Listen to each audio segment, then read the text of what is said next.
Question number 6 देखते हैं। वसूली खाता तैयार करना हो तब निम्नलिखित संयोगों में प्रविष्टि लिखिए। तो तब हमको संयोग में क्या लिखना, प्रविष्टि लिखना है। तो पहला दिया है यंत्रों की वही कीमत 50,000 है जो कि साझेदार दर्शन 55,000 में ली जाता है। ऊपर की तरह क्वेश्चन नंबर जो 5 किया था उसी तरह से करना है। यहाँ पर देखेंगे तो ये यंत्र क्या है, संपत्ति है। तो संपत्ति जो होती है तो इसको खाता बंद करने के लिए सबसे पहले क्या किया जाता है, वसूली खाता उधार किया जाता है और संपत्ति खाते जमा किया जाता है, बराबर। अगर दायित्व दिया होता है तो दायित्व में क्या होता है, दायित्व खाता उधार करते हैं और वसूली खाता जमा करते हैं, तो खाता बंद करते समय। ओके, समझ आया। तो इसका क्या करना है, तो वसूली खाता उधार, संपत्ति है तो संपत्ति खाते जमा, यानी कौन सी संपत्ति है, तो यंत्र खाते का।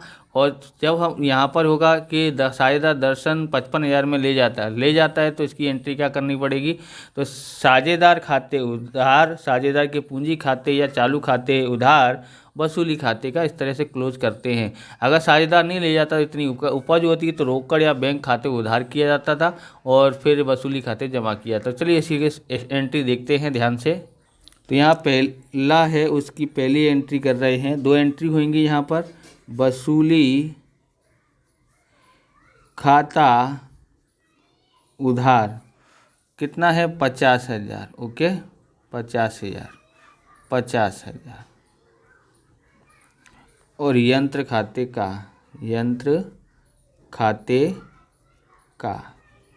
और यहाँ पर विवरण लिखना नहीं है यहाँ पर, तो हम लोग जगह छोड़ देते हैं, अच्छा लगे इसके लिए।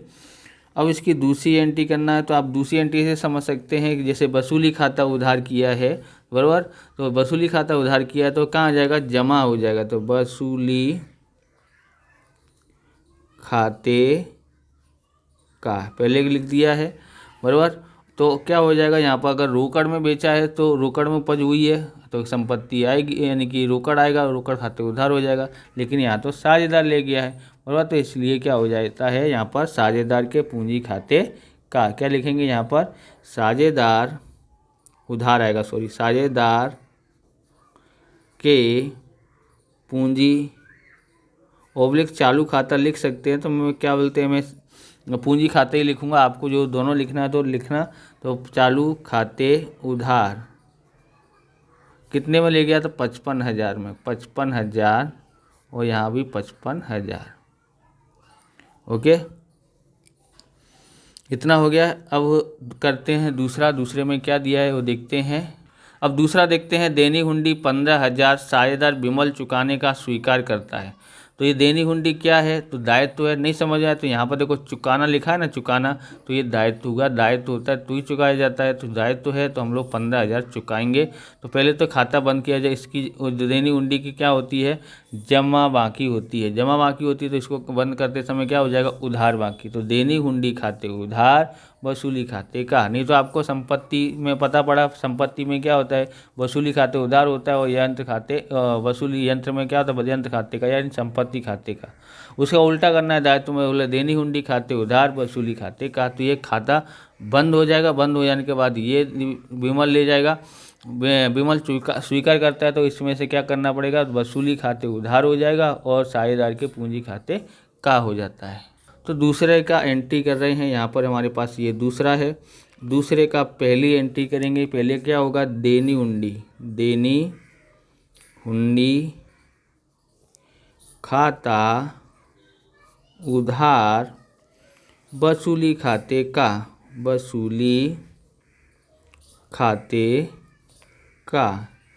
कितना है, 15,000। 15,000।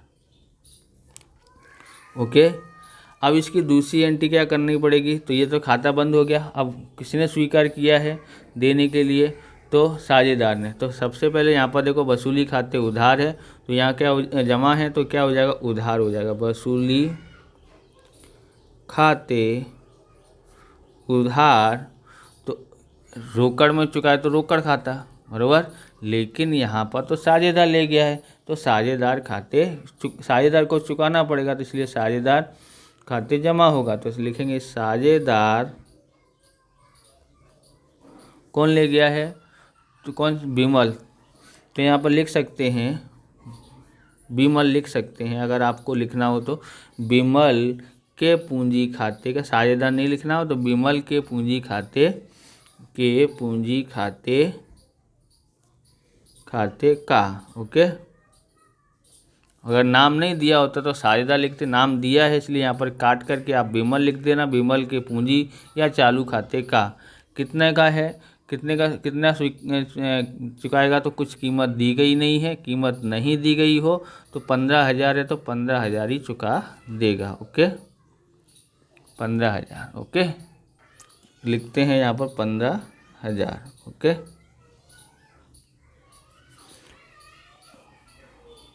अब आपने देखते हैं ये हो गया। आप इस प्रकार के वीडियो देखना चाहते हैं तो डिस्क्रिप्शन में आपको प्लेलिस्ट मिल जाएगी, अकाउंट स्टेट के अलग अलग चैप्टरों की प्लेलिस्ट की लिंक मिल जाएगी, वहाँ से आप देख सकते हो। चैनल पर नए हैं तो चैनल को सब्सक्राइब करना, क्योंकि हम इस प्रकार के वीडियो आपके लिए बनाते रहेंगे। अब यहाँ पर दिया है तीसरा, भूतकाल में अपलिखित डूबत ऋण 11,000 में से 6,000 वसूल मिले। अब यहाँ पर लिखा था भूतकाल में, यानी कितने साल पहले कुछ बोला नहीं है। कभी अपलिखित हुए, उनमें से कोई साझेदार था, कोई व्यक्ति था जो दे गया पैसा 6,000, तो 6,000 वसूल हुए वही कीमत में, इसको लिखा नहीं है तो इस साल के में। तो ये हमको जब भी हमको ऐसा मिले, मतलब वही में लिखा नहीं हो और पैसे मिले हो, उपज प्राप्त हुई हो, तब हमको क्या करना पड़ता है, तो ये देखेंगे वसूल मिले मतलब मिले हैं पैसा, रोकड़ मिला है तो रोकड़ खाते उधार हो जाएगा, तो वसूली खाते का हो जाएगा। बस क्या मिला है, 6,000 मिला है तो उधार रोकड़ खाते या बैंक खाते वसूली खाते का। फिर लिखते हैं तीसरा है, तीसरे की एक ही एंट्री है, इसमें 2 एंट्री नहीं है, तो क्या लिखेंगे, रोकड़ खाता उधार कितना है 6,000 और वसूली खाते का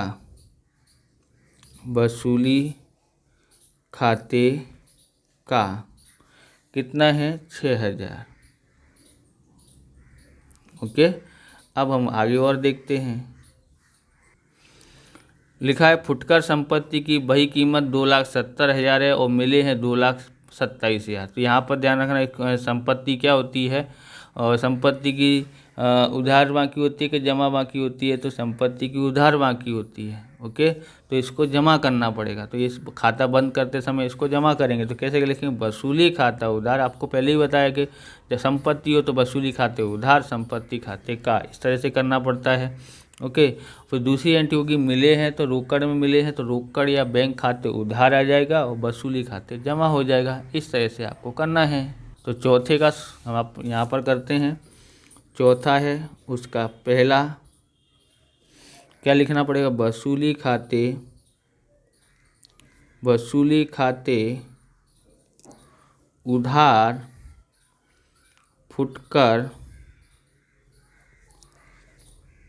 संपत्ति खाते का कितना है, 2,70,000 है, 2,70,000 है।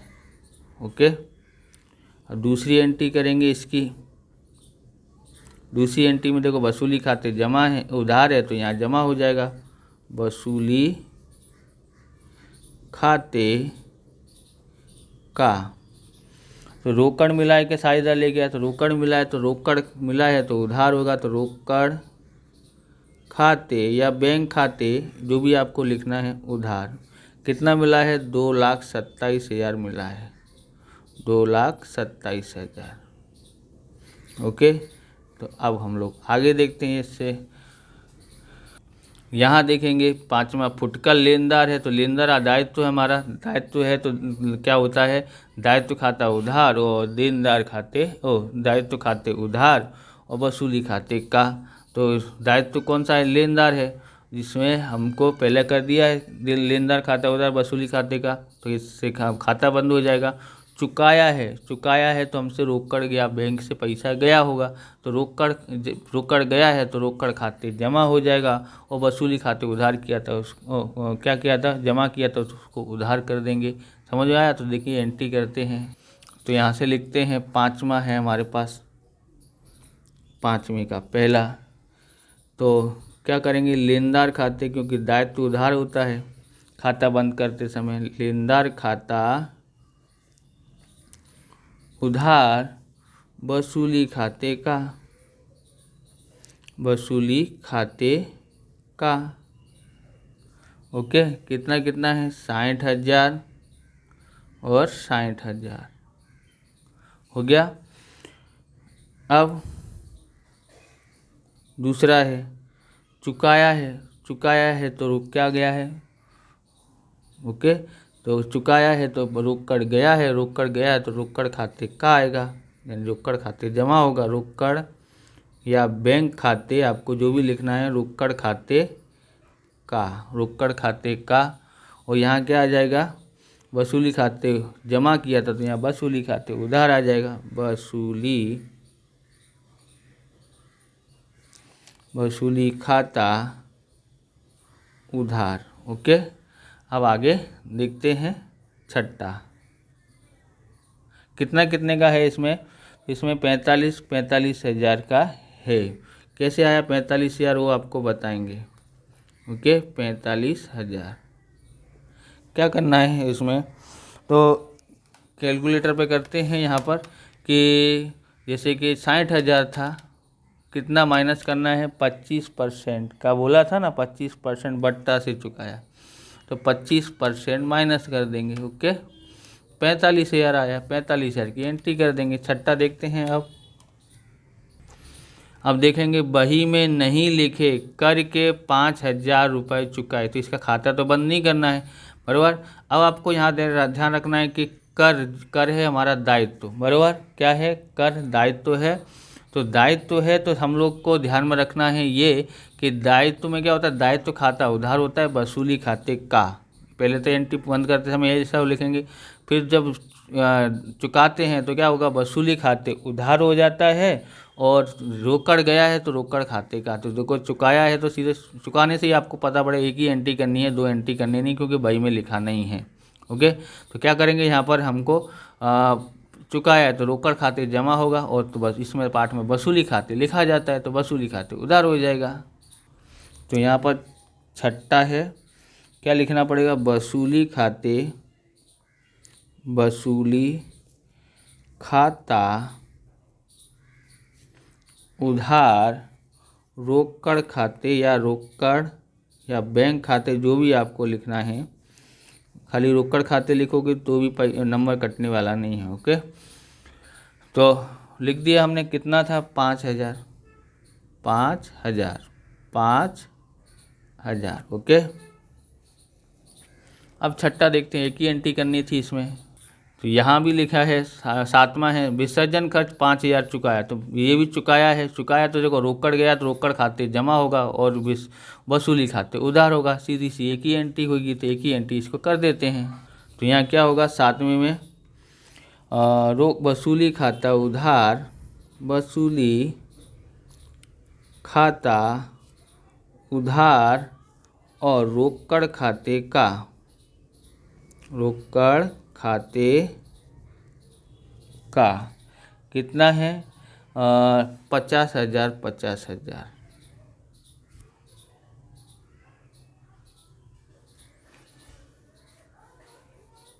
ओके, अब हम लोग आठवां देखते हैं। आठवां देखते हैं, ख्याति की बही में दर्शाई नहीं है, ख्याति बही में दर्शाई नहीं है, परंतु विसर्जन के समय उसकी बिक्री के 20,000 मिले, और ख्याति दर्शाई नहीं है और उसके उपज मिली हो, तो हम लोग उपज मिली हो तो क्या करते हैं, मिलेगी तो रोकड़ खाते उधार आएगा, बराबर। पैसे आएंगे तो रोकड़ खाते उधार और वसूली खाते जमा हो जाएगा। तो यहाँ लिखते हैं आठवें का, रोकड़ खाता उधार, रोकड़ खाता उधार वसूली खाते का, वसूली खाते का कितना होगा, 20,000 और 20,000, बराबर। इस प्रकार से ये वीडियो पूरा होता है। अगर आपको हमारा वीडियो अच्छा लगे तो लाइक करें, शेयर करें, कमेंट करें। चैनल पर नए हैं चैनल को सब्सक्राइब करें। मिलते हैं नेक्स्ट वीडियो में। जय हिंद, जय भारत, वंदे मातरम।